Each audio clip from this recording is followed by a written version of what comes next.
Gelabil Morrell পুলিচিঙৰ কাণ্ডৰ মূল অভিযুক্তক আৰক্ষীৰ ৰাজআতিথ্য নিশা থানাৰ ভিতৰতে চাহ খুৱাই আপ্যায়ন কৰিলে দুই মূল অভিযুক্তক 30 জুলাই সৰুপথাৰৰ গেলাবিলত নাও চোৰৰ অভিযোগ তুলি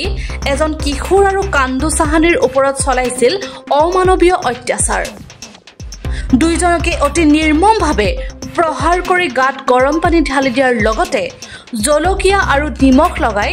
অমানসিক অত্যাচাৰ চলাইছিল এই ঘটনাৰ মূল অভিযুক্ত ক্ৰমে ৰঞ্জিত শ্ৰেষ্ঠ আৰু শশাংক শ্ৰেষ্ঠক বুধবাৰে নিশা গোলাঘাট আৰক্ষীয়ে গ্ৰেপ্তাৰ কৰি থানাৰ ভিতৰতে চাহ খুৱাই আপ্যায়ন কৰাত মিচিকিয়া হাঁহি মাৰি চাহৰ জুতি লোৱা দৃশ্য দেখি সকলোৱে আচৰিত প্ৰকাশ কৰিছে গোলাঘাটৰ পৰা চন্দন কৰ্মকাৰৰ ৰিপৰ্টাৰ লাইভ অসম সব সমগ্ৰ অসম বা গোলাঘাট জিলাৰ লগতে সমগ্ৰ অসমক এই ঘটনাই জোকাৰি গৈছে প্ৰথম কথা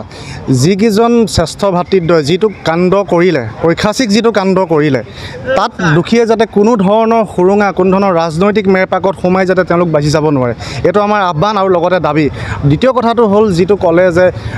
থানালৈ আহি পেলাই তেওঁলোকক ৰাজআতিথ্য আপ্যায়ন কৰল যেতিয়া আমি কথা পাতিলোঁ প্ৰশাসনৰ লগত প্ৰশাসনে এটা বস্তু আমাক জানিবলৈ দিলে যে কোনোবা এজন আসামিক যেতিয়া আটক কৰি অনা হয় তেওঁলোকক মেডিকেল এক্সামিনেশ্যনৰ কাৰণে তেওঁলোকক সম্পূৰ্ণ মানুহজন সুস্থ হ'ব লাগিব আসামিকজনে যেতিয়া তেওঁলোকক ক'লে যে আমাক খাবৰ কাৰণে কিবা দিয়ক তেওঁলোক তেতিয়ালৈকে দুৰ্বল বা কিবা ধৰণৰ কিবা হৈ আছিলে তো যদি সেই সময়ত তেওঁলোকে কাৰণ ডিনাৰ টাইম অলৰেডি পাৰ হৈ গ'ল গতিকে চাহ বিস্কুটকে আপ্যায়ন কৰিবলৈ সেইকেইজন মানুহক আপোনাৰ মেডিকেল এক্সামিনেশ্যনৰ কাৰণে পঠোৱা হ'ল আমাৰ এতিয়া এটা বস্তু দাবী থাকিলে প্ৰশাসনলৈ হওক বা মুখ্যমন্ত্ৰী মহোদয়লৈ হৈ গ'ল দুখীয়ে কোনো ধৰণৰ সুৰুঙা কোনো ধৰণৰ ৰাজনৈতিক মেৰপাকত সোমাই যাতে হাৰিব নোৱাৰে তাৰ ওপৰত আমাৰো তীক্ষ্ণ দৃষ্টি থাকিব লগতে হিমন্ত বিশ্ব শৰ্মা ডাঙৰীয়ালৈ এটা আহ্বান কৰিলোঁ যাতে এই বিষয়টোত কোনো ৰাজনৈতিক